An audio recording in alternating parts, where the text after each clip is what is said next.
د ستر ذات په پاک او سپېڅلي نامه د هلمند راډیو تلویزیون درنو لیدونکو اورېدونکو ستړي مسئ ځانګړې مرکې خپرونې ته ښه راغلاست.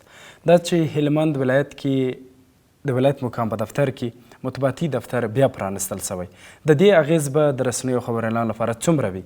پر وخت هغه معلومات چې ټول ولسونه یې خبرېدل غواړي هغه رسول سوي یا رسول کیږي؟ که رسول سوي اغیز یې څومره دی؟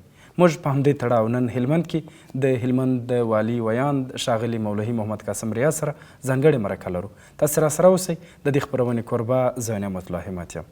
مولوي صاحب، کورمودان چې د دې مرکې کولو زمینه برابره کړه، که پیل کې وپوښتمه د هلمند ولایت مطبوعاتي دفتر پرانست څومره مهم و او اغیز به یې څومره زیات وي؟ بسم الله الرحمن الرحیم.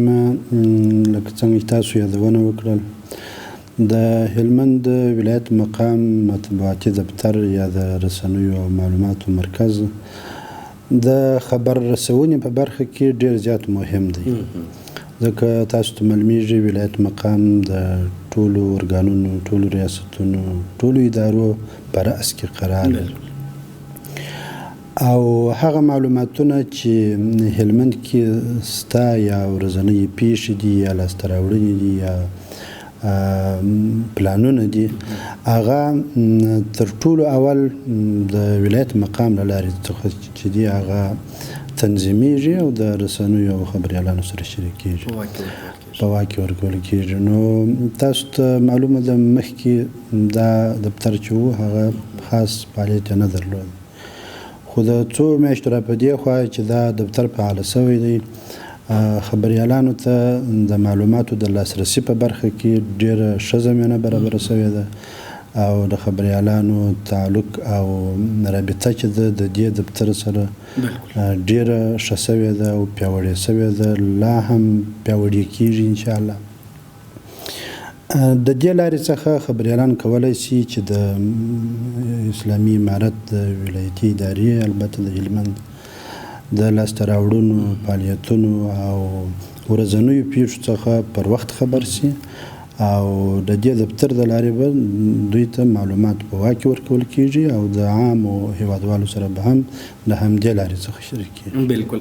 مولوي صاحب، پر همدې موضوع به بیا وروسته بیا هم تم سو، خو اوس دې ته راځمه چې د هلمند ولایت مقام خپله په دې وروستیو کې کوم اقدامات ترسره کړي، هغه که د روغتیا په برخه کې وي، که مثلا د تعلیم په برخه کې وي یا په نورو پرمختیایي برخه کې وي، هغه لاسته راوړنې، هغه وروستي فرصتونه څه دي؟ د هلمند ولایت مقام رهبري تل په دې هڅه کې ده چې د خپلو هلمندوالو دپاره، د وطنوالو دپاره هغه څه چې په توان او په طاقت کې وي هغه خدمات ورته ورسوي، او د دوی ستونزې چې دي هغه ورسره حل کړي. د هلمند محترم والي صاحب د خپل مسؤلیت پر مهال 2 ځله د هلمند ټولو ولسوالیو ته سفرونه کړي دي، او هلته یې د مسؤلینو او علماء کرامو، متنفذینو او عامو هلمندیانو سره له نږدې کتلي دي، د دوی سره یې ناستې کړي دي، تر څو د دوی ستونزې له نږدې مشاهده کړي او د ستونزو د حل لارې چې کومې دي هغه ورته برابرې کړي، او د دوی ستونزو ته لاسرسی وکړي. د ټول هلمند ټولو ولسوالیو ته 2 ځله سفرونه کړي دي، او هلته یې د خلکو سره لیدلي دي. نو د خلکو هغه عمده ستونزې چې دي هغه یې د ځانه سره نوټ کړي دي، او بیا پر هغه باندې د لوړو مقاماتو سره خبرې کړي دي، د دوی د ستونزو د حل په برخه کې د نورو مسؤلینو سره تفاهم او ناستې کړي دي. چې تاسو ته معلومیږي عمده ستونزه هغه د لارو د سړکونو، د لیرې پرتو ولسوالیو سره د لارو د سړکونو موضوع ده، همداسې د څښاک د پاکو اوبو ستونزه ده، د لیرې پرتو سیمو کې د کلینیکونو او د روغتیایي مراکزو ستونزه ده. نو د دې په تعقیب څو ورځې وړاندې د ولایت مقام په مالي لګښت د دیشو او خانشین د ولسونو لپاره د دوی د اوبو رسونې لپاره هلته د فلټرونو یو پروژه چې وه هغه تطبیق سول، او همداسې د پاکو اوبو رسونې شبکې چې وې هغه په دیشو ولسوالۍ کې جوړې سوې، چې بیا رسنۍ هم هلته ورغلې او دغه څخه یې لیدنه وکړه، د خلکو سره په دې اړه باندې خبرې وکړې چې وخت او ځای ته په کتو دا تر ټولو مهمه ستونزه وه چې هغه لله الحمد د ولایت مقام په مالي لګښت او د ولایت مقام په ابتکار باندې حل سوله او خلک چې دي د هغه ستونزې څخه خلاص شول. همداسې د نورو ولسوالیو لکه موسی قلعه، نوزاد، د نوزاد لرې پرتې سیمې لکه تیزنۍ، ګرز، همداسې باغران، واشیر، په دې ولسوالیو کې د خلکو لپاره د پاکو اوبو رسونې شبکې چې دي هغه فعاله سوي دي او د هغوی ستونزې چې دي تر ډېره حده پورې ورسره حل سوي دي.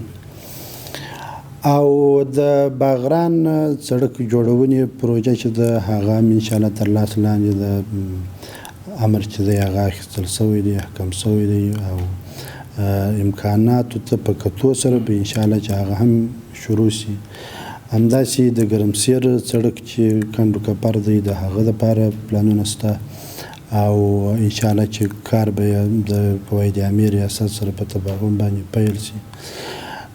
د ګرش څخه تر دلارام پورې چې کوم پوخ سړک دی او کنډو کپر و ډېر د ګرۍ ته ضرورت درلودی، پلچکان یې خراب سوي وه، پر هغه باندې کار شروع سوی و او تر ډېره حده پورې خلاص سوی دی. کیدای شي تاسو به هم په جریان کې یاست. د لښکرګاه ښار څخه تر لښکرګاه درایي پورې، همداسې تر سنګینو تر کجکي پورې دغه سړکونه چې دي د هغو کارونه چې دي هغه تر ډېره حده پورې خلاص سوي دي او څه چې ورته اړتیا ده هغه به انشاءالله په راتلونکي کې وشي. نو دغه هغه عمده ستونزې او مشکلات وه چې ولایت مقام ورته رسېدګي کړي. بلکل. مولوي صاحب تا په خپلو خبرو کې یاده کړه چې د ولایتي مقام یا د ولایت مقام رهبري ټولو ولسوالیو ته سفرونه کوي. هلته د دې سفرونو نتیجه همدا کېږي چې مثلا ځینې پروژې په کار پیلوي. هلته د خلکو لیوالتیا کله چې ولایتي مقام رهبري ځي د خلکو هغه خوشحالي یا مثلا د خلکو دغه احساس چې دوی موږ ته راځي او زموږ غږ پخپله اوري څومره زیات دی؟ ځکه تاسې یې رسنیزه برخه کنټرولوئ او په واک کې لرئ. بلکل. کله چې د هلمند محترم والي صاحب جنوبي ولسوالیو دیشو او خانشین ته تللی و، هلته یې خبري ټیم هم ملتیا کوله او هغه ویډیوګانې او تصویرونه چې په هغه وخت کې رسنیز سوله د خلکو لیوالتیا او مینه د خپلو مشرانو سره د ورایه ورڅخه ښکاره کېږي. د هلمند ولسونه چې دي هغه عام ولسونه، علما، مشران ټول په دې باندې زیات خوشحاله کېږي چې د خپلو مشرانو سره له نږدې وویني. د ولایت مقام دروازه هم د عامو ولسونو پر مخ باندې هر وخت خلاصه ده، خو دا چې مشران ورځي او د خلکو سیمو ته ورځي، هلته د دوی سره د دوی کورونو ته ورځي او د دوی په مساجدو کې د دوی سره ناستې کوي، په عامو ځایونو کې د دوی سره اوسېږي او د دوی سره پر یوه ټغر باندې کښېني، نو دا بیا یو ځانګړی خوند لري او ولسونه چې دي د دې څخه خوند اخلي او د ولسونو مینه چې ده هغه نور هم ورسره زیاتېږي، ځکه د ولسونو نږدېکت د خپلو مشرانو سره چې وخت به دوی د دولتي کسانو څخه لیرې اوسېدله او دولتي کسانو به دوی خپل ځان ته بیخي پرېښوله. اوس چې د ولایت مقام اول نمبر مشران د خلکو د ستونزو د حل په موخه باندې ولیرې پرتو سیمو ته ورځي او تکلیف ګالي، ستړیاوې تېروي او د خلکو ستونزې اوري، نو طبیعي ده چې خلک چې دي هغه خوشحاله دي او ډېر زیاته لیوالتیا لري. بلکل.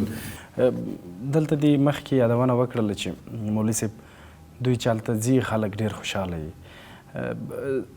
علت یې د دوی د خوشحالتیا دا دی چې مثلا د دوی ستونزو ته پر وخت رسېدنه وسي، تر ډېره سوې هم ده، او که علت دا کېدلی سي چې مثلا د دوی دغه اوسنی امن یا مثلا د مشرانو هلته ورتګ دا د دوی لپاره ډېره خوښي بښونکې خبره ده. دواړه کېدلی سي، دواړه شیان دي.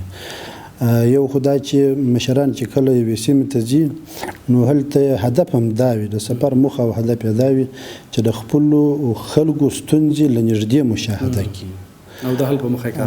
یوه عربي مقوله ده وایي لیس الخبر کالمشاهده، یعنې هغه څه چې سړی اوري هغه داسې نه دي لکه څنګه چې یې وویني.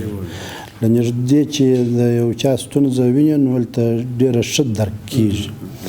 نو کله چې ولسونه دا وویني چې مشران د دوی د ستونزو د حل په موخه لیرې پرتو سیمو ته سفرونه کوي او د دوی حال اخلي نو یوه خو طبیعي ده چې د خوشحالۍ خبره ده. او دویمه دا چې دا ولسونه د خپلو مشرانو سره مینه لري، غیر اختیاري مینه ورسره لري. نو تاسو ته معلومیږي چې د اسلامي امارت په احیا او په پیاوړتیا کې د ولسونو رول چې دی هغه په تېر شل کلنې اشغال کې په پرمهال باندې د تېر شل کلنې جهاد پر مهال باندې ډېر مهم و. بالکل. نو د اسلامي امارت مسؤلین د همدې ولس د منځه څخه راټوکېدلي او د همدې ولس بچیان دي، د دې ولس خلک دي. بالکل. نو مینه یې طبیعي ده ورسره، خلک خوشحاله کېږي. ډېره مننه مولوي صاحب. زو لنډې دمې ته ستنېږو، بیا هم بحث دوام لري. لیدونکو اورېدونکو تاسې ځانګړې مرکه خپرونه له هلمند ټلویزیونه وینئ او له راډیو اورئ. راسره اوسئ، بیا هم راګرځو. یو ځل بیا هم لیدونکو اورېدونکو ستړي مسئ خپرونې ته ښه راسئ. لنډه دمه وه. موږ دا ځل او دا اونۍ ځانګړې مرکه خپرونه د هلمند ولایت مقام په مطبوعاتي دفتر کې د هلمند د والي لویان د ښاغلي مولوي محمد قاسم ریاض سره لرو.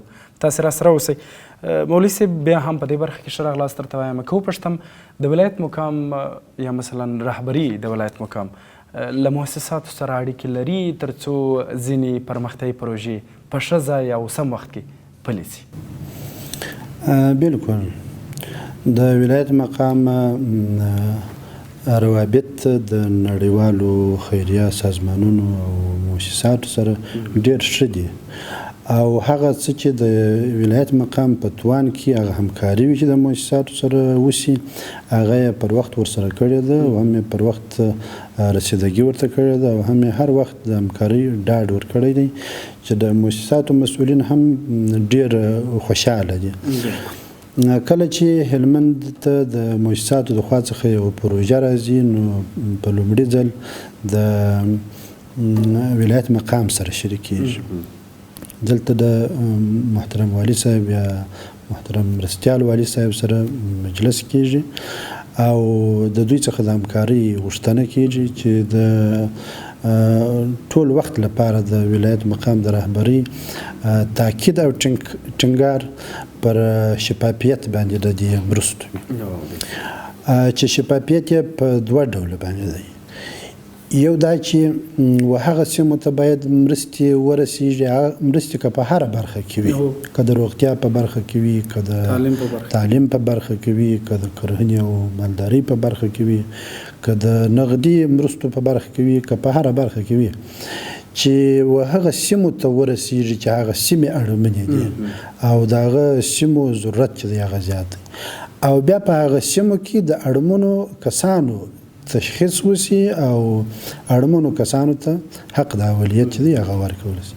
نو ټول عمر تمرکز د ولایت مقام د رهبرۍ د مؤسساتو سره په مجالسو کې پر دغه دوه اساسي ټکو باندې وي چې ان شاء الله په ډاډ سره ویلی شو چې د مرستو شفافیت چې دی هغه د پخوا په پرتله اوس هلمند کې ښه تضمین شوی دی او نړیوال مؤسسات د ولایت مقام او نورو اړوند مسؤلینو سره ښه تفاهم لري او مرستې چې دي هغه په شفاف ډول باندې تر خلکو او تر اړمنو. بالکل. مولوي صاحب مرستې مؤسسات په کومه برخه کې اوس وخت ډېرې کوي؟ مثلا کرنه کې، روغتیا کې یا مثلا تعلیم کې کومه برخه کې ډېرې پروژې پلي کېږي اوس؟ تاسو ته معلومه ده چې هلمند ولایت د تیر شل کلن اشغال پر مهال باندې ډېر ځورېدلی دی او دلته ډېر زیات وحشتونه د یرغلګرو صلیبي ځواکونو لخوا څخه ترسره شوي دي او خلک ډېر ځورېدلي او کړېدلي دي. همدارنګه دلته یوه اوږده وچکالي هم تېره شوې ده چې خلک د اوبو د نشتون سره لاس او ګرېوان وو.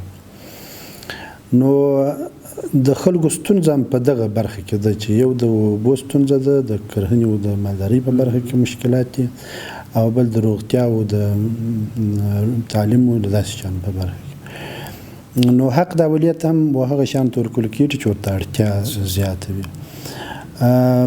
د زراعت او د مالدارۍ په برخه کې مؤسسات چې دي هغه دلته ډېر ښه فعاله دي او تل یې د هلمندي کروندګرو د هلمندي بزګرو سره په هغه برخه کې چې ورته اړتیا وي همکاري یې کړې دي.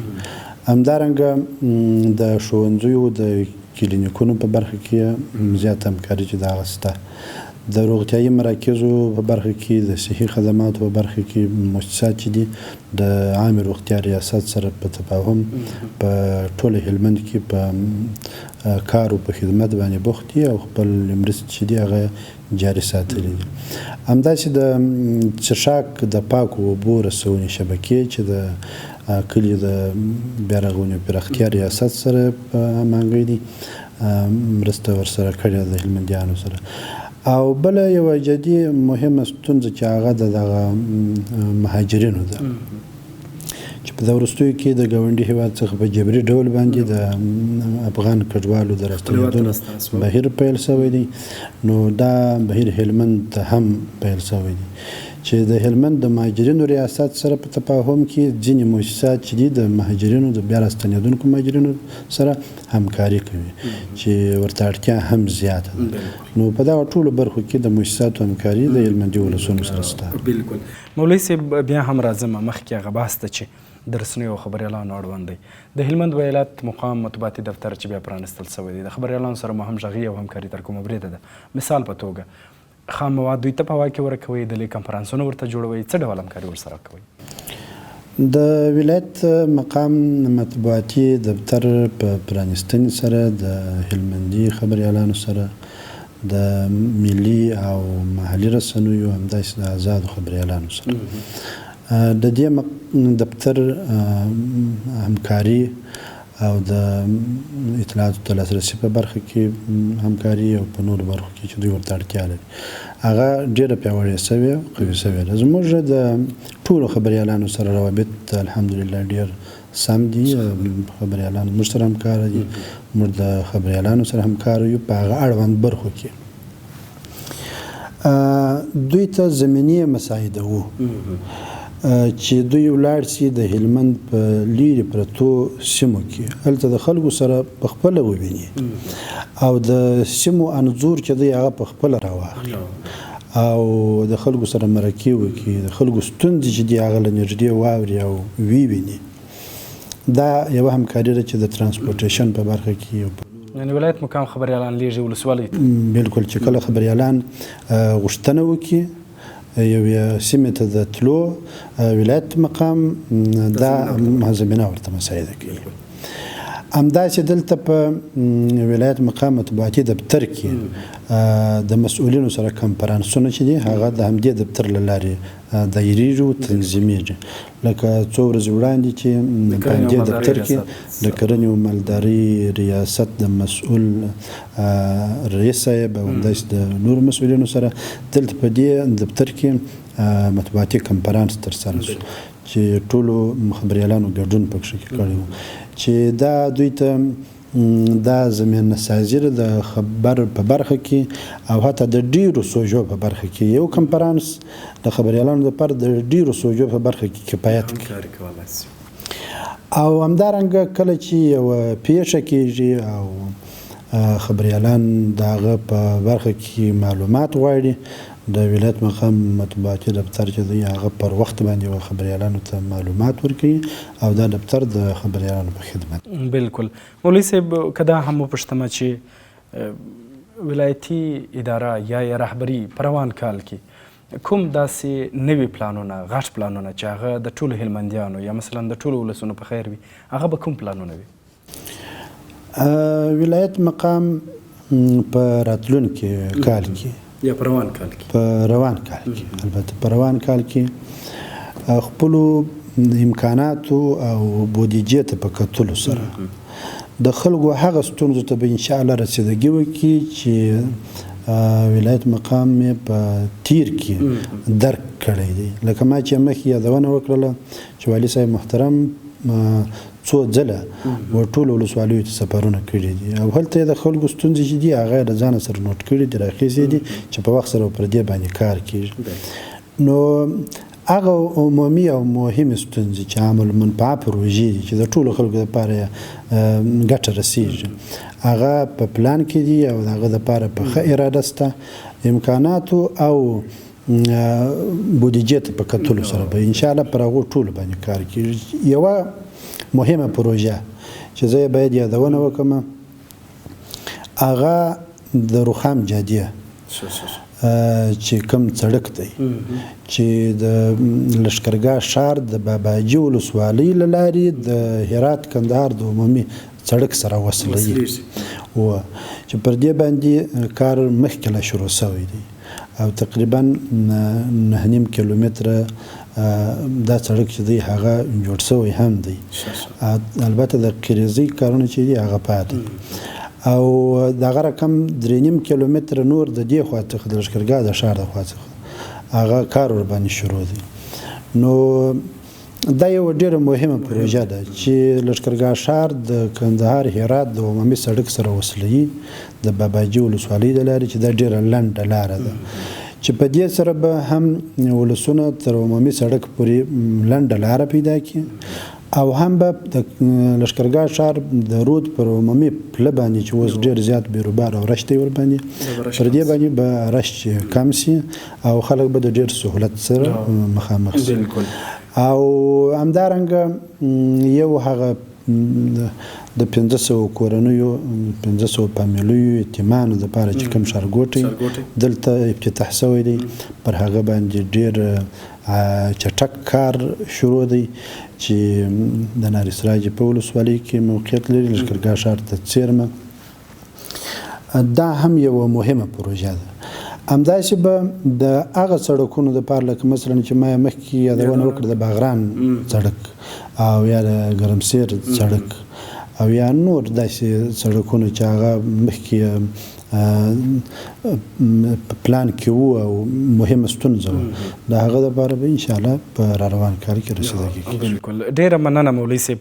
په وروستیو کې په لنډو کې من حیث د والي صاحب د ویاند او من حیث د مطبوعاتي دفتر د مسؤل لنډ پیغام لنډ ویل به مو څه وي خبر اعلان ته رسنیو ته هغه څوک چې معلومات ته لاسرسی پکار دی یا مثلا عامه ولسونو ته چې پر څونه خپل وخت به تاسې د ولایت مقام هغه کارونه چې هغه د ټولو په خیر وي هغه تر دوی رسوي؟ موږ خو به انشاءالله د خپل وس مطابق هغه څه چې موږ ته راجع کېږي که د عامو ولسونو په برخه کې که د رسنیو خبریالانو په برخه کې خپل تر وسه پوره کوښښ کوو چې معلومات د لاسرسي برخه نور هم قوي کړو او معلومات تر ولسونو او تر رسنیو پورې پر وخت باندې ورسوو او د ولسونو څخه مو دا هیله ده چې په ټولو برخو کې چې هغه عامه المنفعه پروژې دي یا نور ستونزې دي او نور مشکلات دي د خپل حکومت سره بشپړ ملاتړ وکړي. یعنی لکه څنګه چې مخکې ملاتړ کړی دی همداسې خپل ملاتړ ته دوام ورکړي. یوازې کار چې دی په حکومت باندې هم نه کېږي بلکې د ولسونو همکاري چې ده په هره برخه کې اړینه ده او ضروري ده. او همداسې مو د خبریالانو د رسنیو څخه دا هیله ده چې د هغه لاسته راوړنې چې هغه دولت یې لري حکومت یې لري هغه په ښه ډول باندې انعکاس ورکړي او تر ولسونو پورې ورسوي. ډېره مننه مولوي صاحب چې په دې خپرونه کې مو موږ ته څو لحظې وخت راکړ او هغه معلومات چې هغه د ټولو لپاره مهم وو هغه مو هم د خپرونې له لارې شریک کړه. کور مو آباد. له تاسو څخه مننه چې راغلاست دلته او زموږ سره مو مرکه ژوندي اوسئ. درنو لیدونکو اورېدونکو د دې اونۍ لپاره ځانګړې مرکه خپرونه پای ته رسي. تر یوې بلې خپرونې چې زه نعمت الله همت مو خدمت کې حاضرېږم تاسې پر ستر څښتن ته لاس سپارم. ښه وخت ښه چارې. د الله په امان.